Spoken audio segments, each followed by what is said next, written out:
जो हमला किया है उसके बाद सुबह होने के बाद से ही पाकिस्तान बौखलाया हुआ।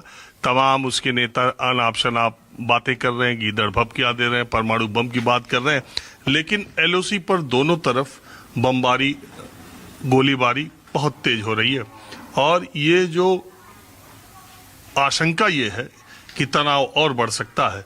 और भारत ने अपनी तरफ से कहा है कि अगर पाकिस्तान ने कोई गलतफहमी की या उसने कोई भी गलत इरादे से कदम उठाया तो उसे उसका मुंह तोड़ जवाब मिलेगा। मैं इस वक्त अब दूसरे गांव में आ गया हूं। आराईपुरा करनाल का एक गांव है जिसमें तकरीबन हर घर से सैनिक है और यहाँ पूर्व सैनिकों की तादाद बहुत बड़ी है, गांव भी बड़ा है, शहीदों की भी तादाद है। और जैसा मैंने कहा कि देश के सारे गांव कस्बों में इस वक्त इसी बात की चर्चा चल रही है कि इंडिया ने जो स्ट्राइक किया वो कितना नुकसानदेह साबित हुआ। अभी इस बार की स्ट्राइक में किसी को सबूत मांगने की आवश्यकता इसलिए भी नहीं है कि पाकिस्तान खुद ही चीख चीख के चिल्ला के कह रहा है कि हम पे इतना नुकसान हो गया, हमारा इतना नुकसान हो गया। तो ये जो बालाकोट की स्ट्राइक थी उससे अलग ये स्ट्राइक हो गई। बाबूजी आप क्या मानते हैं? देखिए जी, ये गांव एक्स सर्विसमैनों का गांव है अभी तो, वैसे को फौजियों का गांव।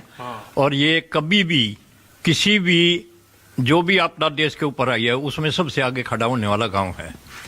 फर्स्ट वर्ल्ड वॉर के अंदर हमारे गांव के 32 आदमी गए थे, जिनमें से 3 आदमी शहीद हुए थे, 29 आदमी जिंदा, जिनमें से कुछ यहाँ आने के बाद में भी वो गुजर गए। सेकेंड वर्ल्ड वॉर के अंदर भी हमारे गांव के करीब 60 to 70 आदमी था, जिसमें से 7 आदमी शहीद हुए थे। उसके बाद में 65 की जो वार हुई थी, इसको 65 कंप्लीट करते हैं, उसके अंदर भी हमारे गांव के 2 आदमी शहीद हुए थे। और उसके बाद में भी छोटे मोटे ये जो होते रहते हैं, 71 में नहीं, हमारे गांव के सब सेफ आ गए थे। जितने ऑपरेशन में थे वो सारे के सारे सेफ आ गए। सब मतलब लड़ाई में थे? लड़ाई में थे। करीब कम से कम 15-16 लड़के थे जो कि सारे के थे 71 में? नहीं, मैं बांग्लादेश की साइड में था। हम उधर से, हमारी पलटन जो थी बांग्लादेश में परली तरफ से, मिजोरम की तरफ से हम एंटर कर रहे थे उस टाइम में। तो बरेली में थे हम, बरेली से हमारे को मूव कर दिया था, वहाँ गए थे हम। 8 माउंटेन ड्यू था उस टाइम में, हम उस साइड में थे। नहीं तो मैं EME में था, तो हमारा काम तो पीछे वो कैप्चर करने वालों में थे। दरअसल में एडवांस में इन्फेंट्री थी हमारे से आगे, इन्फेंट्री से पीछे हम सर्विसेज की यूनिटें थी उसके पीछे। उस साइड में इतनी जो भी थी वो पहले मुक्तिवानी के टाइम में हटाहट हो चुके थे। इससे कैप्चर करने के बाद में फिर कुछ नहीं हुआ था जब बांग्लादेश नहीं। तो वहाँ पर भी हमारा जितना भी है गाँव का आदमी, वो मरने मारने के लिए जब भी कोई भी गवर्नमेंट को जरूरत पड़ी सबसे आगे खड़ा होने वाला आदमी है। चाहे वो कब्र में भी पैर लटके हुए हैं, वो भी आदमी एक दफ़ा जोश से कहता है कि जी मेरे को भी आगे मौका दिखाओ। नहीं, कभी भी पीछे हटने वाली कौम नहीं है, क्योंकि ये राजपूतों का गांव है। राजपूतों में भी भारद्वाज खाप के मढ़ाड़ गांव के खाप का यह गांव है। सबसे आगे रहने वाला, कभी भी पीछे हटने वाला नहीं रहा, कोई भी कंप्लीट हुआ है।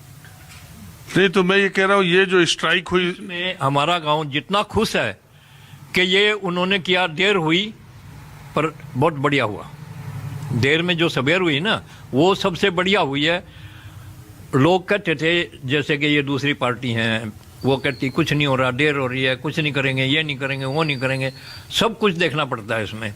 वार में ये नहीं सोचना कि हमने दुश्मन को मारना है।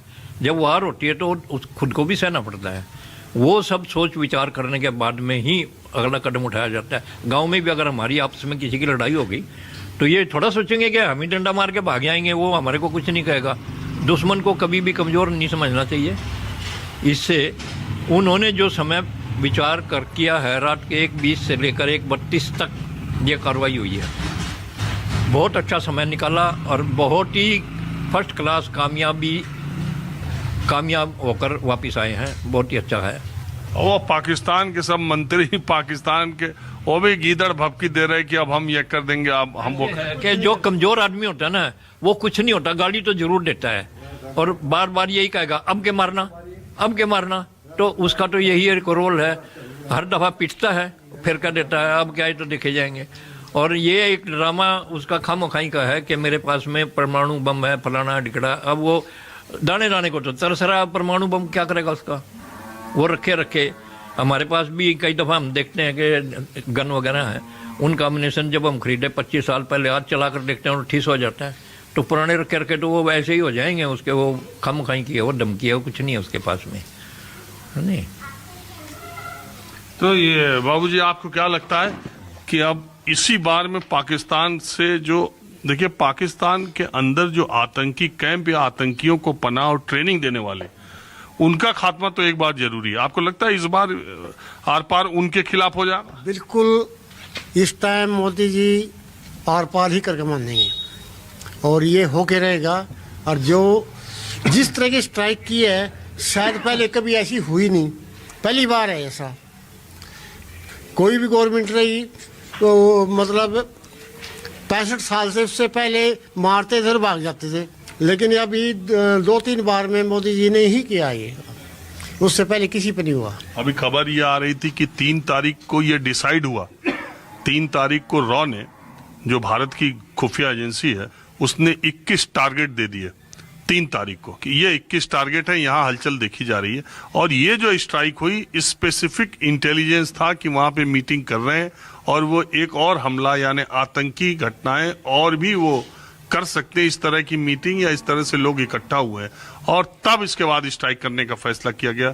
जो लोग इसमें इन्वॉल्व थे कह रहे हैं कि 5 तारीख से उन्हें एकदम ऑपरेशन में लगा दिया गया था। जो जानकारी है, ऑपरेशन ऐसा नहीं होता, पहले रेकी की जाती है, उसके बारे में इंफॉर्मेशन ली जाती है से अपने इंटेलिजेंस से, तब जाके ऑपरेशन किया जाता है। और ये ठीक बिल्कुल कोई देर नहीं की, 14 दिन में किया, बहुत स्टिक किया और बहुत बढ़िया किया, इससे बढ़िया ऑपरेशन नहीं हो सकता।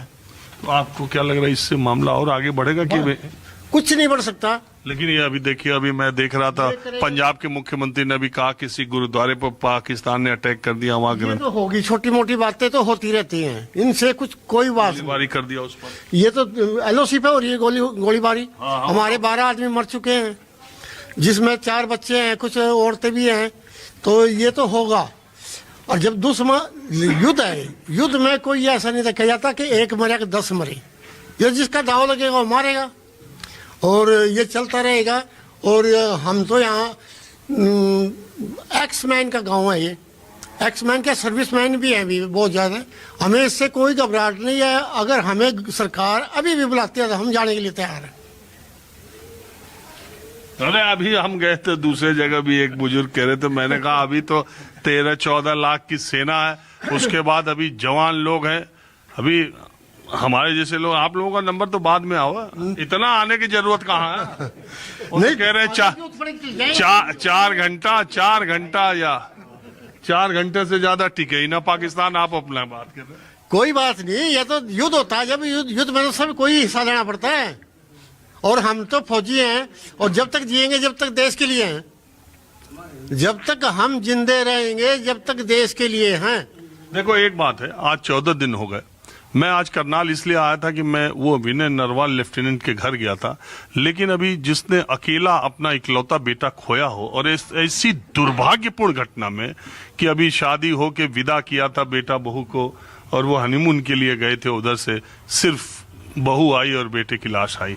तो इसी बेस पर सिंदूर नाम रखा ऑपरेशन का। क्या करें? इसी बेस पर ऑपरेशन का सिंदूर नाम रखा है। हाँ, ऑपरेशन सिंदूर, इसी नाम पर कि सुहाग उजाड़ा हमारी बहनों बेटियों का, तो अब ऑपरेशन सिंदूर लो, तुम्हारे समझ में आएगा।